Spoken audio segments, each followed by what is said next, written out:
shadows through the blight tonight.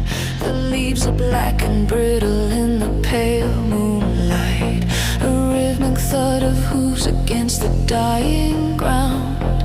The sound of hungry beasts that never will be bound. With faces twisting into snouts of wolves and goats.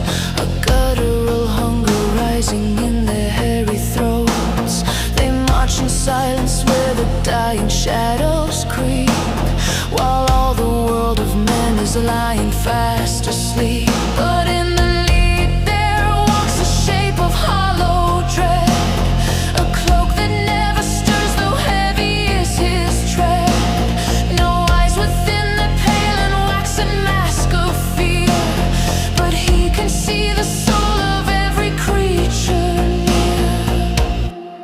Shadow of the eyeless, crawling through the dark, leaving on the spirit such a jagged frozen mark. The fate is coming with a blade of black and steel, a terror that the living were never meant to feel.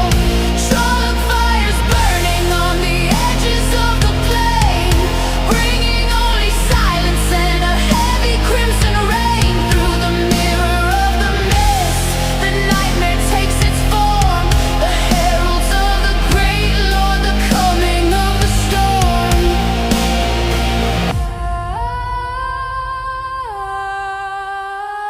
A scream is stifled by a clawed and heavy hand.